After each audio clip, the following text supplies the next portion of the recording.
buenas tardes. Mi nombre es María José Arocena. Yo soy Valentina Borrodi. Queríamos invitarlos a participar de nuestra mesa en el Congreso Uruguayo de Cardiología a realizarse este año. La mesa se llama Fibrilación Auricular, poniendo en práctica las nuevas guías de la Sociedad Europea de Cardiología publicadas en 2024.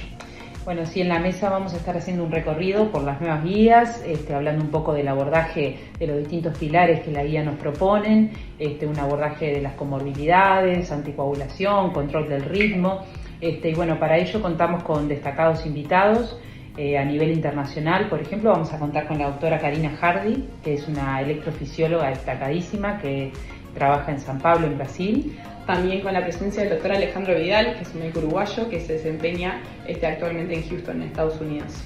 Y también a nivel de nuestros invitados locales, vamos a tener al doctor Alejandro Cuesta. Así como también al doctor Gustavo Tortajada. Bien. Bueno, los esperamos. Creo que va a ser una mesa en la que vamos a sacar provecho todos y va a ser muy entretenida. Excelente, los esperamos.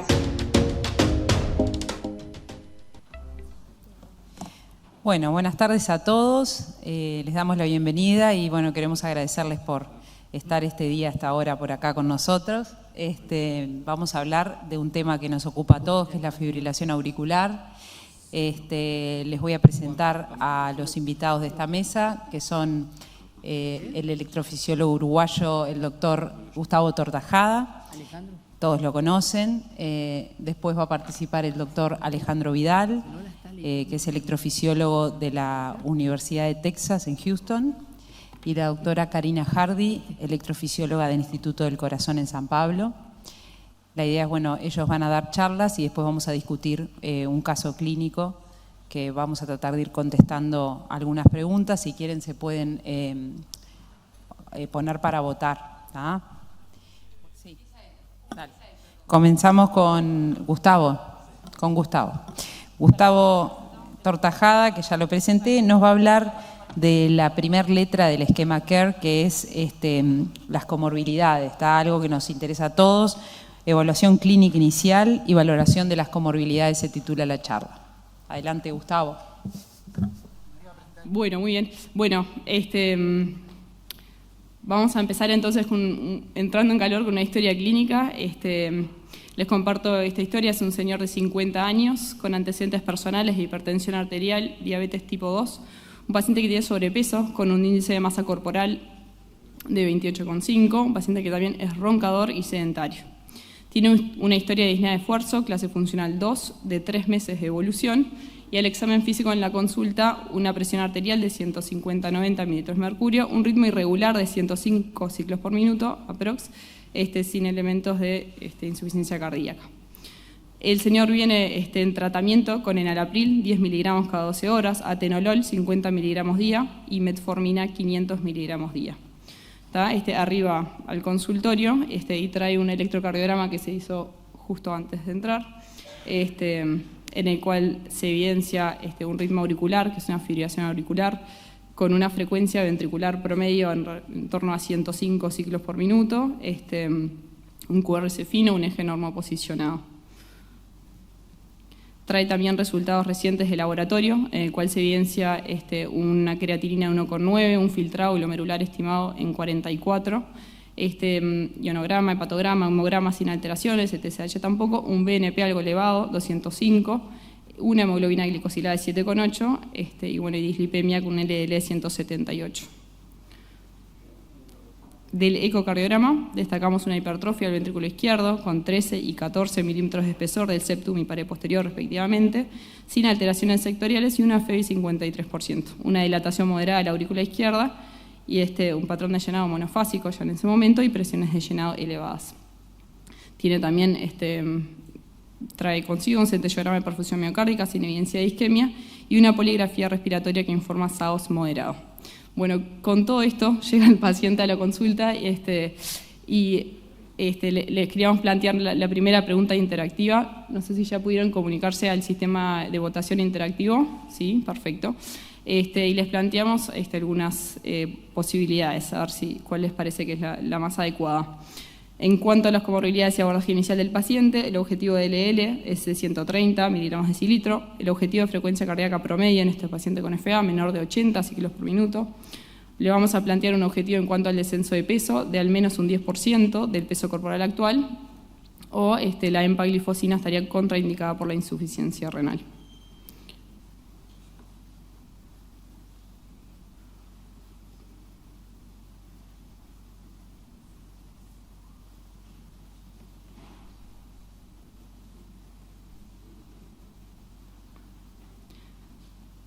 Cuando esté la votación, ya damos paso a la votación y ahí sí le doy paso a Gustavo para dar su primera presentación del pilar C de la guía. Muchas gracias, Gustavo. Gracias, María. Bueno, buenas tardes para todos. Muchas gracias a María y a Valentina por la invitación. Es un placer compartir la mesa con invitados destacados como Alejandro y Karina. Y muchas gracias a todos por estar en este momento de las últimas actividades del Congreso. Bueno, a mí me tocó hablar de lo que son las comorbilidades y de los factores de riesgo determinantes de las arritmias. Como todos sabemos, la fibrilación auricular, que es la reina de las arritmias, la reina por la frecuencia, la prevalencia, y a medida que pasa el tiempo cada vez vamos a tener mayor número de pacientes con fibrilación auricular. Sabemos que para tener fibrilación auricular hay causas, hay determinantes, hay cosas que podemos corregir, muchas cosas que podemos modificar. La edad, que es un factor de riesgo de tener fibrilación auricular, no lo podemos corregir, pero sí podemos corregir la diabetes, podemos controlar la hipertensión, el tabaquismo, el tratamiento óptimo de la insuficiencia cardíaca, la apnea obstructiva del sueño, el consumo de sustancias tóxicas que pueden ayudar a mantener y desencadenar la fibrilación auricular, el uso de drogas, alteraciones del medio interno, patologías como de tiroides o infecciones que pueden estar relacionados, el deporte de alta exigencia, el deporte de alto rendimiento y el entrenamiento excesivo se asocia a mayor riesgo de fibrilación auricular, y también tenemos causas genéticas. Cada vez que nosotros nos encontramos en el consultorio con un paciente como el que mostró María, tenemos que ver que tenemos un montón de cosas para trabajar con el paciente y objetivos. Uno lo ve el paciente y sabe que es un buen candidato para que esté indicado la anticoagulación y es un buen candidato para recibir la ablación. Pero antes de llegar a la ablación, que este paciente probablemente la necesite, tenemos un montón de cosas para corregir. Ya de hace muchos años, acá tenemos las guías del 2020, que las comparan con las guías actuales, ya venimos con un encare sistemático. Se ha visto que el encare sistemático, como era el ABC en las guías previas y el CARE como es ahora, ha mejorado la evolución de los pacientes y cómo encaramos el paciente, porque los encaramos de forma sistemática y esto hace que sea mucho más sencillo y más sistematizado para entender los pacientes. Se discutió en el análisis de estas guías, ¿sí?, si realmente había que cambiar el encare ABC, porque el encare ABC ya demostró ser beneficioso y lo que se hizo fue... Perdón, ahí va, le faltaba la lapicera. Lo que se hizo fue cambiar y tener una estructura que es un poco en la misma línea del pensamiento, ¿sí? Vamos a ir viendo cada punto del CARE a lo largo de esta charla. ¿Por qué prevenir la fibrilación auricular? Y bueno, hay que prevenir la fibrilación auricular por los síntomas del paciente, obviamente, porque nosotros como médicos tratamos los síntomas, ¿sí?, por los resultados adversos que podemos tener. Como todos saben, los resultados adversos de la fibrilación auricular son terribles. La vedette es el ACV, pero pasan un montón de cosas como la insuficiencia cardíaca, la mala calidad de vida, la intolerancia al ejercicio, la depresión, como estuvimos viendo en las distintas charlas, la asociación de depresión con enfermedad, obviamente que aumenta la mortalidad, ¿sí?, más todo lo que sucede con la FA. Y aparte, el gasto en salud que produce la fibrilación auricular es devastador para todos los sistemas. Entonces, hay que tener un manejo apropiado y precoz de las comorbilidades. Pero para esto nosotros necesitamos, para poder manejar las comorbilidades, necesitamos el empoderamiento del paciente. Como ya vemos, y también lo sabemos de hace muchos años y de hace mucho tiempo, las las guías y los grupos de trabajo ponen al paciente en el centro, ¿sí? Nosotros tenemos que tener al paciente en el centro y lograr convencer al paciente que tiene una enfermedad y que nos ayude a tratarla. Porque si no, no vamos a tener éxito. No hay ni ablación, ni anticoagulación, ni nada que logre un éxito completo. El paciente debe entender que está enfermo, ¿sí? Y nosotros tenemos que ayudarlo para que el paciente tenga una mejor adherencia, cambios en el estilo de vida y así mejorar los resultados que nosotros queremos. Entonces, el manejo de las comorbilidades, el cambio, el ABC, la C era las comorbilidades. Ahora en el CARE lo pasamos para adelante. No lo pasamos para adelante porque sea más importante, no. El manejo es global, ¿sí? Pero el manejo de las comorbilidades es el manejo de la patología cardiovascular, es lo que vemos todos los días, ¿sí? No es más que eso, ¿sí? Es sentarnos a cada paciente que nosotros vemos y decirle, señor, tiene que controlar la presión, tiene que bajar de peso un poco, tiene que hacer un poco de ejercicio. Si nosotros logramos controlar los factores de riesgo, no solamente vamos a disminuir la FA, vamos a disminuir la FA, la insuficiencia cardíaca, la cardiopatía isquémica y el ACV por otras causas. Entonces, el manejo de las comorbilidades requiere siempre un manejo temprano, periódico. El no hacerlo constituye a ciclos recurrentes de FA. Los ciclos recurrentes de FA llevan a más FA y con todas las consecuencias que sabemos, que ahora ya entendemos y sabemos que la carga de FA es un factor determinante de mortalidad. Entonces, el fracaso en el tratamiento son malos resultados, peores pacientes, gastos en salud inapropiados.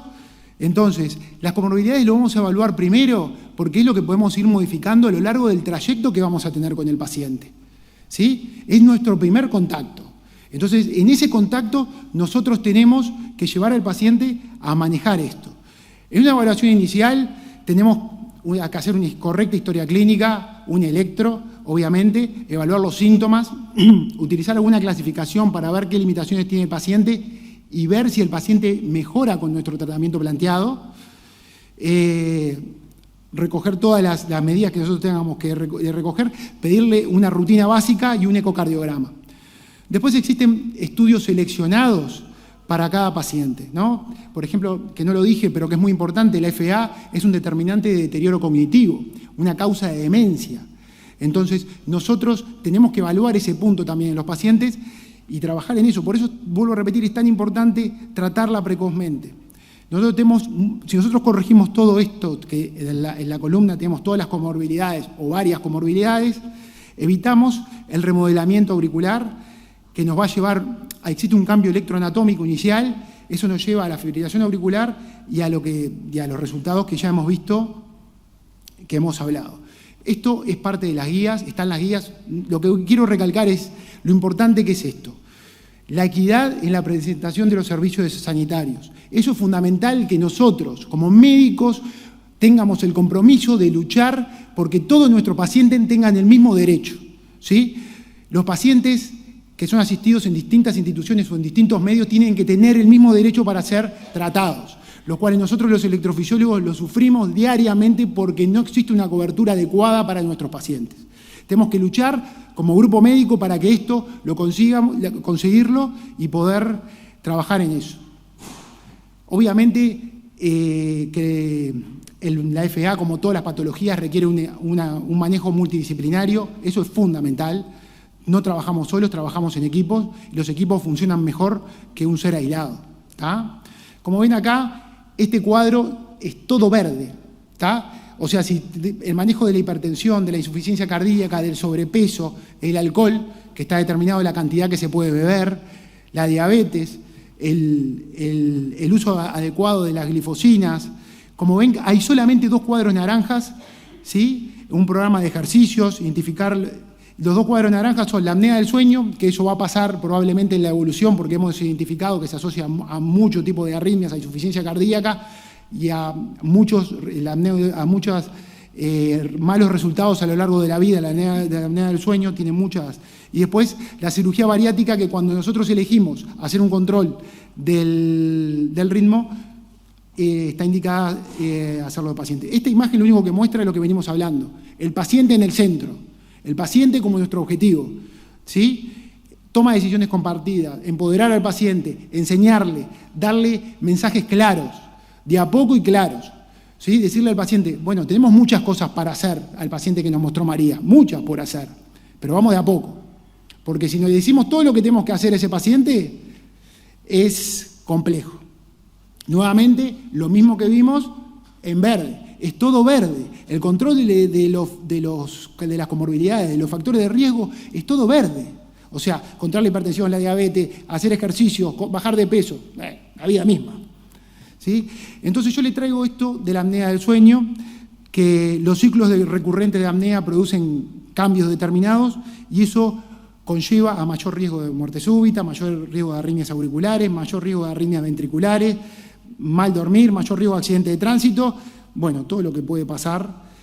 Acá hay les dejo una revisión en español que está muy buena, ¿sí? Todo lo que sucede con la apnea del sueño, que identificarla, tratarla, nos favorece no solamente en disminuir la recurrencia y tener mejores resultados en la fibrilación auricular, sino mejores hechos en la vida. Otra cosa es el ejercicio físico. El ejercicio físico es buenísimo, indiscutido, existen guías que nos determinan cuánto ejercicio físico tenemos que hacer, pero tenemos que entender que los pacientes que hacen mucha cantidad de ejercicio físico de sobreresistencia tienen mayor riesgo de fibrilación auricular.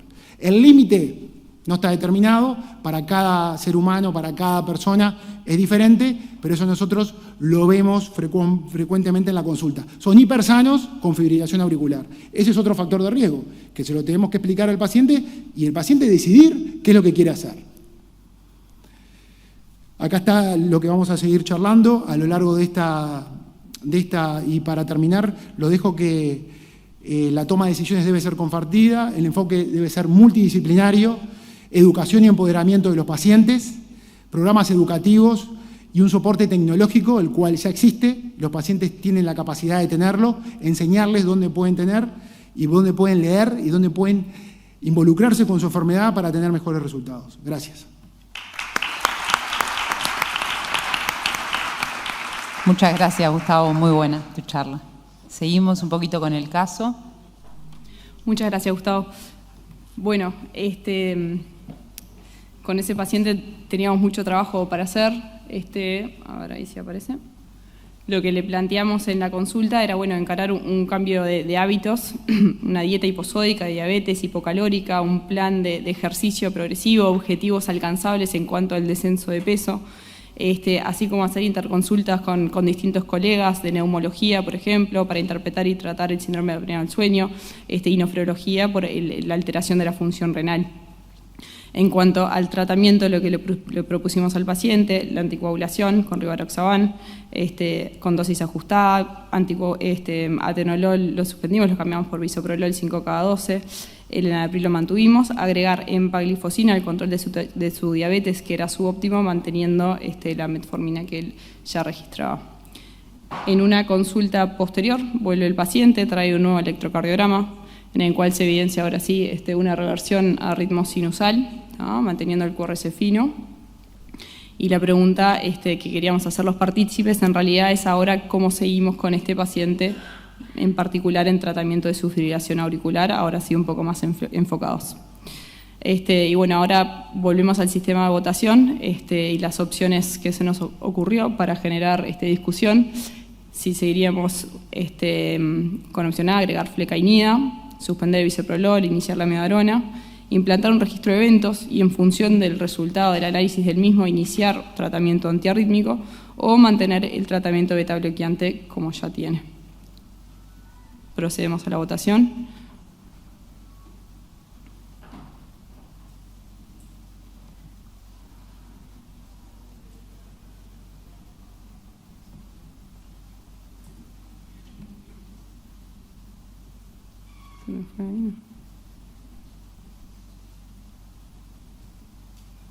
Bueno, y con el resultado de esta votación invito a Alejandro a que venga a exponer también. Muchas gracias, Alejandro.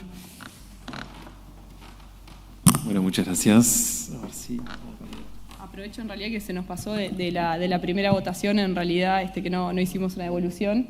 El uso de empaglifosina en realidad, a no ser que el filtrado del humoral esté menor a 20, se puede utilizar, o sea que esa opción no la consideramos. Después la otra, en realidad el objetivo de LL en este paciente es bastante más estricto, en torno a 70, por los factores de riesgo que tiene. Y después la otra opción, que era la reducción de peso y la frecuencia objetivo en FA. La frecuencia objetivo, que en realidad pusimos un objetivo bastante exigente, 80, en realidad uno es un poquito más flexible, digamos, con el control de frecuencia de la fibrilación auricular. Bueno, mientras van solucionando, Karina, te puedo hacer una pregunta con respecto a las comorbilidades. Por ejemplo, para llevar a ablación un paciente obeso, ¿tenés algún límite de índice de masa que decís no lo voy a llevar a ablación, voy a hacerlo adelgazar, la bariátrica, etcétera? O si tiene indicación clara, no importa el IMC, más allá de que después le recomiende bajar de peso? ¿Tenés algún tope? Sí, en realidad lo ideal sería que él estuviera con un peso adecuado, pero muchas veces el paciente no está. Entonces lo llevamos lo mismo a ablación, pero con la premisa que obviamente si él no baja de peso va a tener recurrencia de la fibrilación auricular. Muchas veces el paciente se entusiasma porque hace un tratamiento en conjunto, o sea, se hace la ablación y ya entra en un régimen con nutricionista, con endocrino, en fin, para intentar bajar de peso. Algunos obviamente también hacen bariátrica, pero ahora con el tema de todos estos nuevos medicamentos, ¿no? El Mounjaro, Ozempic, Wegovy, en fin, están adheriendo bastante más, se animan más, y entonces no tengo un límite exactamente. Bien.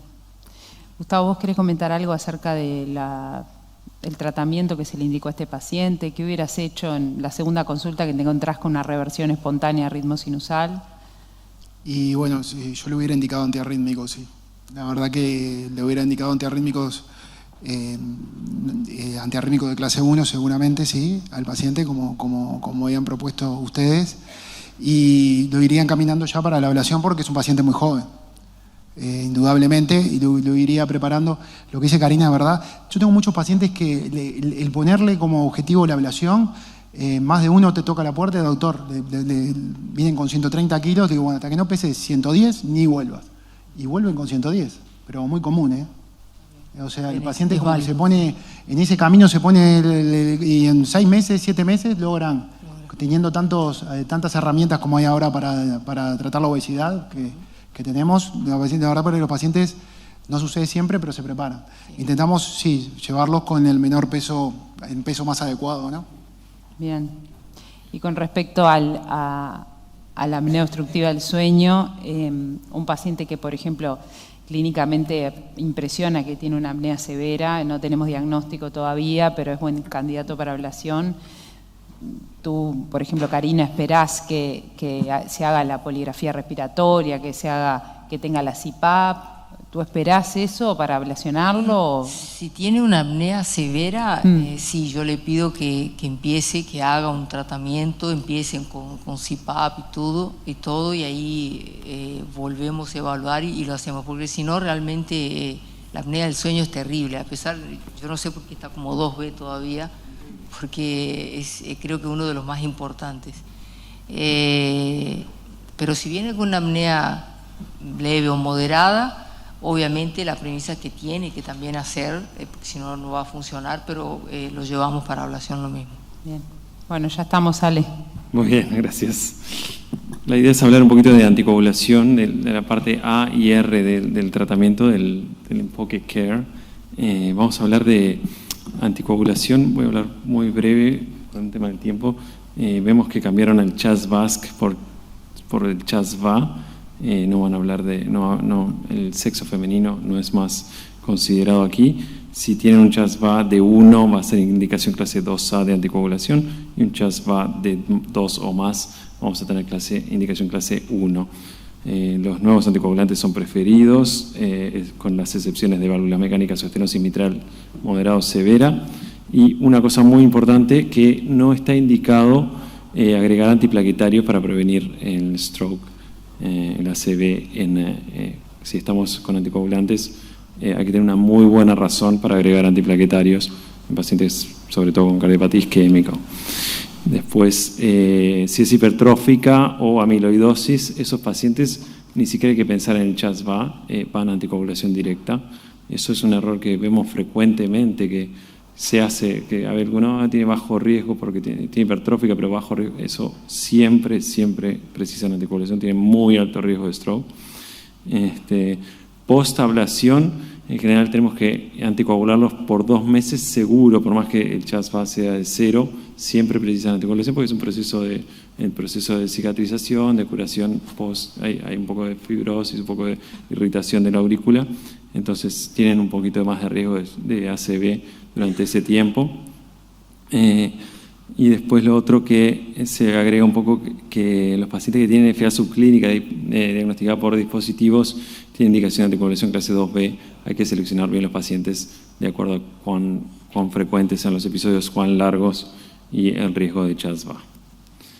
Esto es el CHA2-VA. Siempre pensar en que hay que reducir el riesgo hemorrágico. Siempre tenemos pacientes anticoagulados.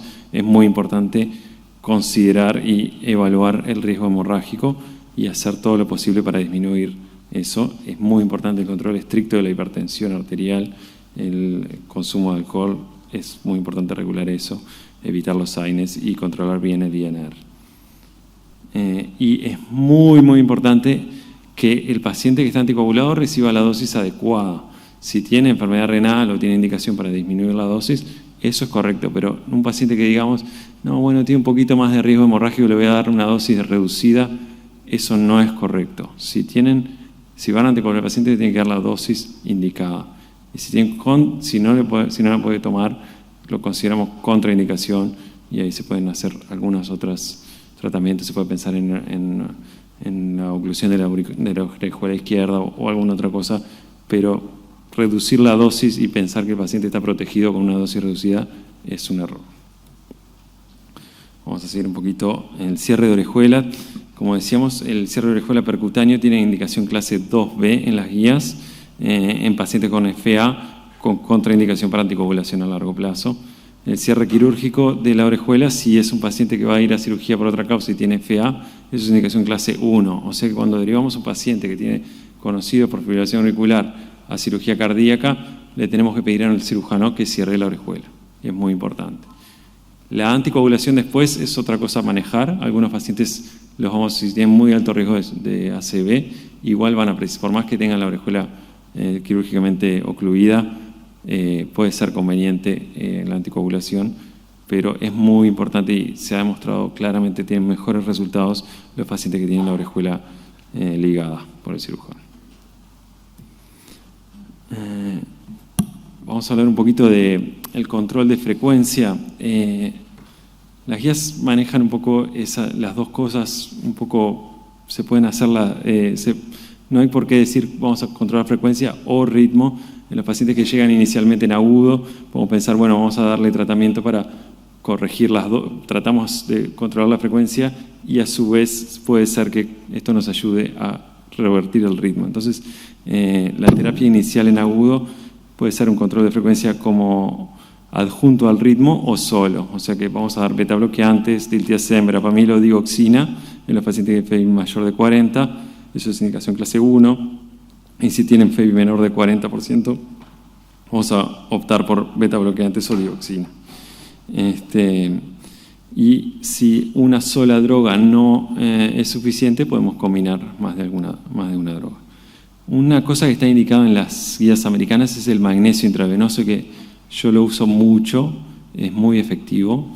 Los estudios son más bien le dan 4 o 8 gramos intravenoso, me parece que es una dosis un poco alta, pero por más que tengan el magnesio normal, yo siempre les doy magnesio 2 gramos intravenoso y si siguen con frecuencias altas, agrego 2 gramos más. Es muy efectivo para el control de frecuencia. No sé bien por qué no están creo que no lo vi en las guías europeas. Voy a seguir un poquito por el tema del tiempo, pero el objetivo inicial tiene que ser menor a 110 inicialmente. Después, para controlador de frecuencia, y si queremos pensar en ablación del nodo AB, esto yo lo hago muy poco, son en pacientes que tienen FA que considero permanente y que no hay chance de poder hacer ablación de FA o que no tengo chance de hacer control de ritmo. o pacientes muy veteranos, que es ablación de aula por marcapasos. Se usa como solo si no hay otra opción. Y siempre que hacemos eso, considerar, si tienen algún elemento de insuficiencia cardíaca, considerar poner terapia de resincronización cardíaca. A veces ahora estamos haciendo estimulación de la rama izquierda, eso es una cosa aceptable, se ponen solo 2 cables y con uno hacemos resincronización con la rama izquierda, eso es muy aceptable para hacer ablación del nodo. Bueno, control de ritmo, que es lo que más me gusta, es lo más divertido. El control de ritmo es la primera indicación, es reducir los síntomas. Para mí, esto es lo que dicen las guías, lo más importante es reducir los síntomas, pero una de las cosas más importantes, la fibrilación auricular es una enfermedad grave y es progresiva y tenemos que tratarla lo antes posible. Y con todo lo que habló el doctor Tortajada, muy importante el control de todos los factores de riesgo, pero también un paciente que viene con fibrilación auricular persistente, que hace, por lo que vimos en el caso de hace 3 meses, por 3 meses estuvo en fibrilación auricular. Ese paciente, hagamos lo que hagamos, va a tener recurrencia. Si le damos antiarrítmicos, va a tener recurrencia. Y ya está en una etapa avanzada de su fibrilación auricular y no podemos seguir perdiendo el tiempo. Yo a ese paciente lo veo y le indico lo más probable que le sugiera hacer ablación directamente. Además, tiene un poco de insuficiencia renal. Vamos a dar antiarrítmicos que la dosis, tenemos que ajustar la dosis a veces. Yo creo que ese paciente va a precisar la ablación y va a precisar, posiblemente precise antiarrítmicos. Lo más probable es que tengamos que combinar. No es opuesto decir, vamos a hacer una ablación de fibrilación auricular y no vas a tomar nunca más antiarrítmicos. No, si estás en una etapa avanzada de la fibrilación auricular, lo más probable es que consideremos la ablación, hacemos lo más importante es eso que decimos, la carga de fibrilación auricular. Nosotros queremos que tengas la menor cantidad posible de fibrilación auricular. No, es difícil decirle a este paciente vas a estar curado. Yo te hago la ablación para que estés curado y no tengas más fibrilación auricular. El paciente que tiene persistente, tiene la aurícula izquierda está dilatada, es obeso, tiene hipertensión. Ese paciente es probable que tenga, después de la ablación, que tenga algún episodio. Pero lo que tenemos que hacer es cortar y disminuir la progresión de su enfermedad lo más que se pueda. Es muy importante.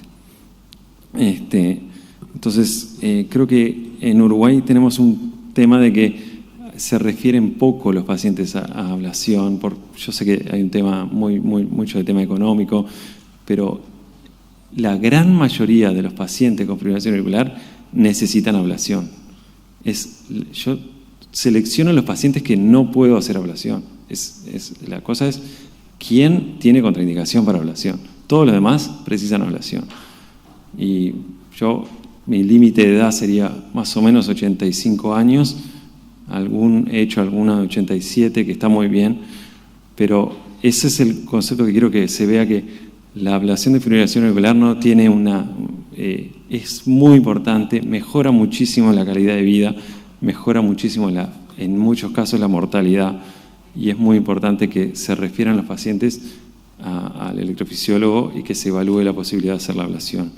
Además, una cosa que creo que es muy importante en Uruguay y en el resto de la electrofisiología es que si aumentamos el volumen de ablaciones de fibrilación auricular, vamos a tener mucho mejor tecnología para el resto de las ablaciones.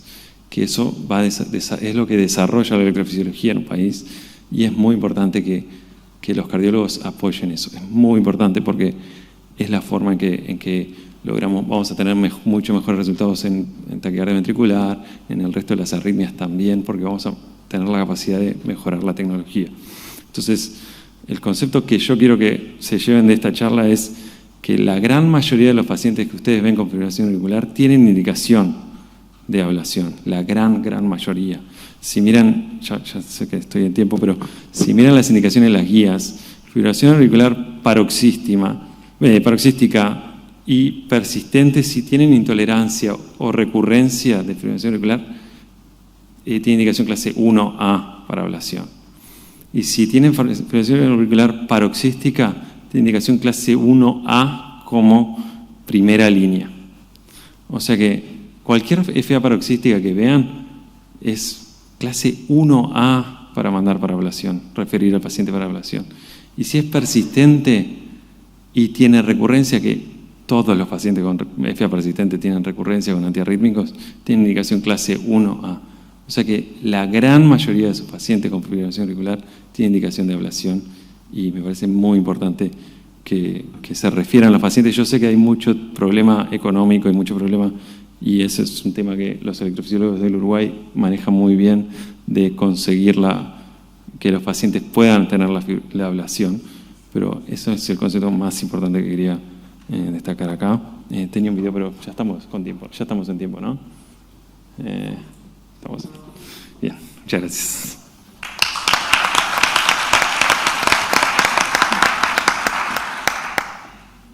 Muchas gracias, Alejandro, por la excelente exposición. Bueno, ahora vamos a pedirle a Karina que nos haga una revisión de la Guía Europea de Fibrilación Auricular del 2024. Muchas gracias. Buenas tardes a todos. Bueno, ya gran parte de las cosas ya se hablaron, entonces voy a hacer una revisión rápida ahí, más o menos de lo más importante, mis conflictos de interés. La fibrilación auricular, bueno, es la arritmia más crónica, más común a nivel mundial. La incidencia viene aumentando muchísimo debido a que se aumentó el envejecimiento poblacional y debido a la mayor detección que tenemos de esta arritmia. Generalmente genera diversas complicaciones, como ya lo mencionaron los colegas, y se debe generalmente a una suma de factores de riesgo que podemos intervenir, como ya lo dijo el doctor Tortajada. Principalmente la mayor parte de estos riesgos, este problema que genera la fibrilación auricular están en falla cardíaca, accidente cerebrovascular, cardiopatía isquémica, las alteraciones cognitivas, que son muy importantes porque cada vez se ven más demencias en pacientes con fibrilación auricular, y todavía discutible un poco la enfermedad de Alzheimer. Entonces, estas guías del 2024 vinieron para modificar bastante las otras guías anteriores. Tuvieron 72 nuevas recomendaciones en esta guía. Obviamente es difícil abordar todas, pero vamos a hablar de las más importantes. En principio, las definiciones son bien importantes entenderlas. La FA subclínica es la FA que fue detectada por un dispositivo de monitorización continua, sea un dispositivo implantable o un smartwatch, con una duración de 6 minutos a 24 horas. Y la FA clínica es aquella que se detecta en un electrocardiograma de superficie que tenga más de 30 segundos de duración. Y el término más importante es la carga, es el burden de fibrilación auricular, que es el tiempo total de fibrilación auricular que está detectado en un periodo de tiempo, y eso es lo fundamental hoy en día del concepto de fibrilación auricular. Las consecuencias, bueno, los síntomas, obviamente, no todos los pacientes tienen los mismos síntomas, pero podemos ver acá que el 90% se presentan con síntomas, de los cuales los más frecuentes son palpitaciones, fatiga, dolor precordial, poca capacidad al ejercicio, y las mujeres generalmente son más sintomáticas. Como ya lo explicó el doctor Tortajada, era el ABC, ahora pasamos para el AFE-CARE, y voy a pasar rápidamente esto, que son los factores que él ya mencionó. Lo más importante es la determinación del riesgo embólico, que el sexo femenino que antes era utilizado en el CHA2-VASc ahora no es utilizado, y esto es debido a este trabajo donde randomizaron 239.000 pacientes, y donde se vio que realmente la curva de riesgo absoluto prácticamente era igual en hombres y mujeres, por lo cual entonces se vio que el sexo femenino realmente no hacía sentido en este riesgo de score. Entonces, el CHA2-VASc, como ya lo dijo el doctor Alejandro, 2 puntos recomienda, 1 punto hay que considerar apenas. La anticoagulación, los nuevos anticoagulantes, es la medicación preferida, ¿no?, en ausencia de contraindicaciones. Demostraron no inferioridad o hasta superioridad respecto a la warfarina, tienen menos sangrado, y la warfarina, bueno, obviamente en aquellos casos de válvulas mecánicas o estenosis mitral o moderada severa. La meta es el INR entre 2 y 3 y considerar cambiar a nuevos anticoagulantes si el paciente viene con warfarina, a menos que tenga la contraindicación, obviamente. ¿Y cómo hacemos en la anticoagulación en pacientes con FA subclínica? Esto es realmente un tema de bastante controversia porque estos pacientes no tienen síntomas y se les detectan en algún dispositivo algunos episodios de fibrilación auricular. Entonces, hay dos estudios, el Artesia, que es el más nuevo y donde mostró realmente una diferencia significativa en el grupo apixabana versus aspirina en reducción de stroke y embolia sistémica. Ya el NOA tuvo una interrupción prematura porque tuvo una futilidad en el grupo apixabana. El Artesia es este trabajo que muestra un diseño de 4.000 pacientes, por un lado apixabana, por otro lado aspirina.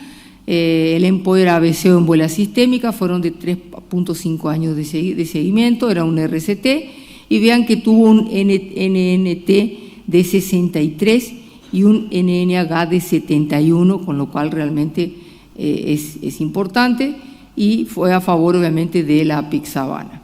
Entonces la recomendación de la guía es considerar los nuevos anticoagulantes en pacientes con FA subclínica y que tengan un elevado riesgo tromboembólico, excepto en pacientes con alto riesgo de sangrado. Cuanto a la anticoagulación precardioversión, en las guías anteriores se realizaba el ecocardiograma transesofágico con menos de 48 horas sin fibrilación. En el 2020, entonces la fibrilación, diríamos el ecocardiograma transesofágico era con menos de 48 horas.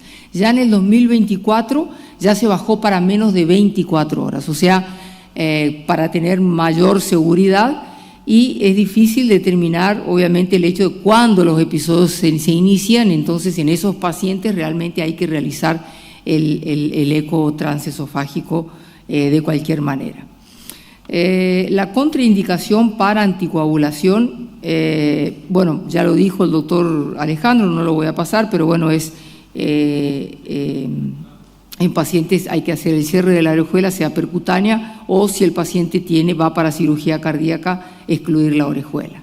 Y en cuanto al control del ritmo, tenemos por un lado control del ritmo, retornar el paciente realmente a ritmo sinusal, que es lo más fundamental y es lo que tenemos que conseguir, ya sea a través de medicamentos, a través de ablación o a través de cardioversión eléctrica, y el control de frecuencia con una frecuencia en principio de menos de 100, 110, no son excluyentes, se puede hacer las dos cosas al mismo tiempo. En pacientes con una fibrilación auricular aguda en la emergencia, este trabajo es un trabajo importante que mostró 437 pacientes, donde se decidió esperar en la emergencia y un grupo se le hacía una reversión inmediata y el otro grupo se le hacía esperar y se iba a la casa. Y ahí cuando retornaban en 4 semanas, observen aquí, déjame ver si se puede ver acá, vean acá como el grupo que esperó, estaban prácticamente todos habían revertido versus el grupo que no esperó y que se había hecho la cardioversión. Entonces, la recomendación es aguardar reversión espontánea para ritmo sinusal dentro de las 48 horas del inicio de la FA. Puede ser una alternativa a la cardioversión, es indicación clase 2A.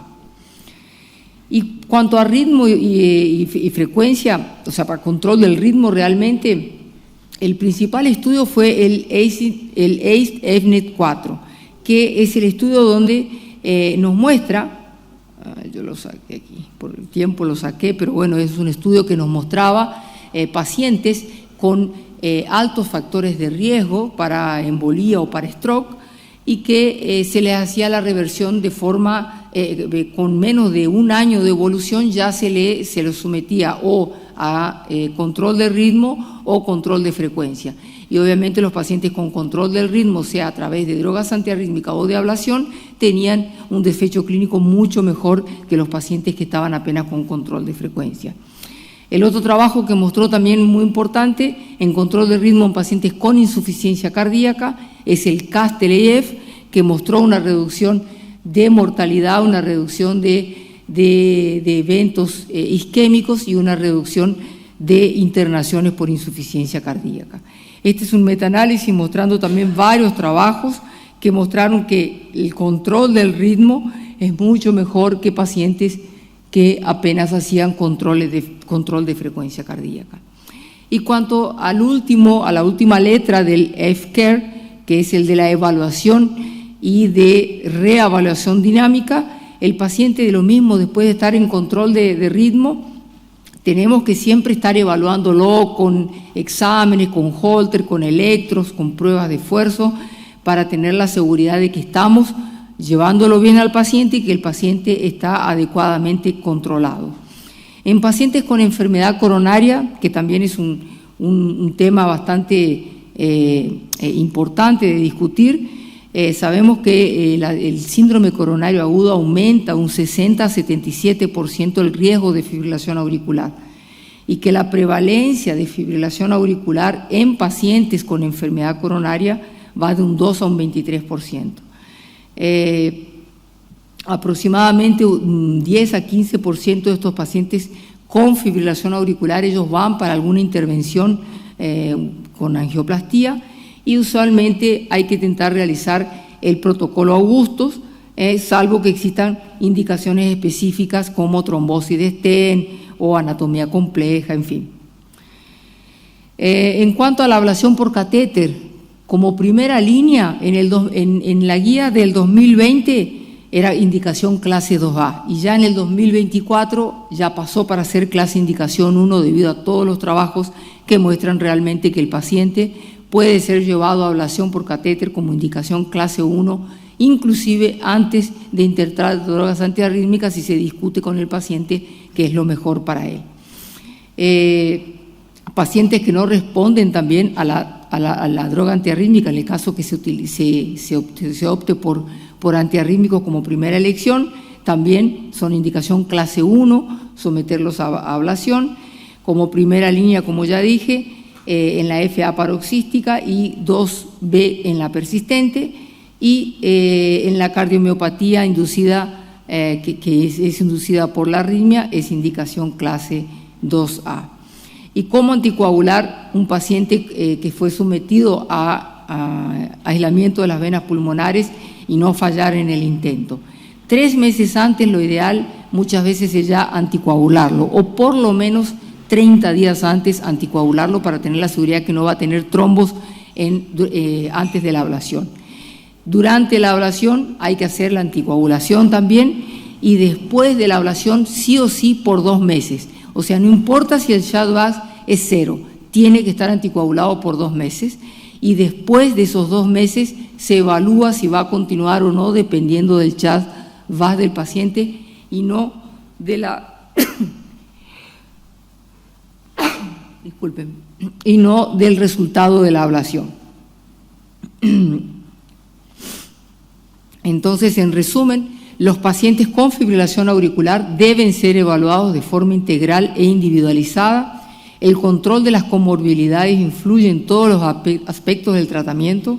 Las estrategias invasivas han cobrado cada vez más relevancia en el manejo de todos estos pacientes, y la anticoagulación oral debe indicarse según el score de Shadbaz, y las contraindicaciones absolutas son raras.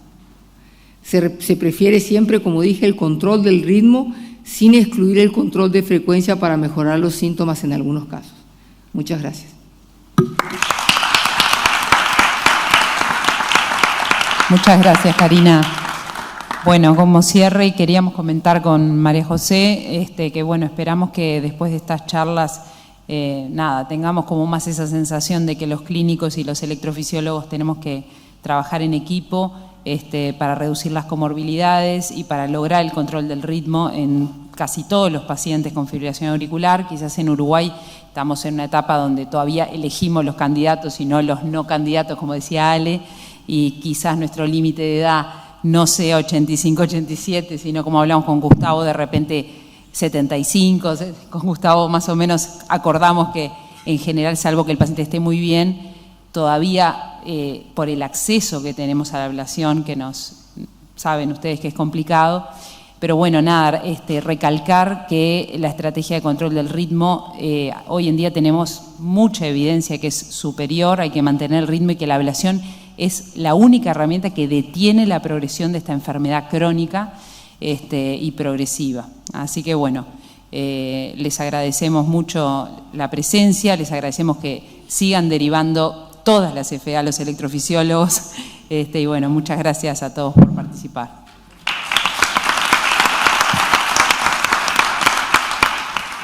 Quería cerrar, quería decir, no, eso de los 85 años pero esto va a progresar y una vez que tengan un poquito mejor tecnología, van a pasar a eso, y eso es lo que yo quiero recalcar, que hoy en día hay mucho por hacer, pero la electrofisiología del Uruguay tiene mucho por crecer y la ablación de fibrilación auricular es el punto fundamental.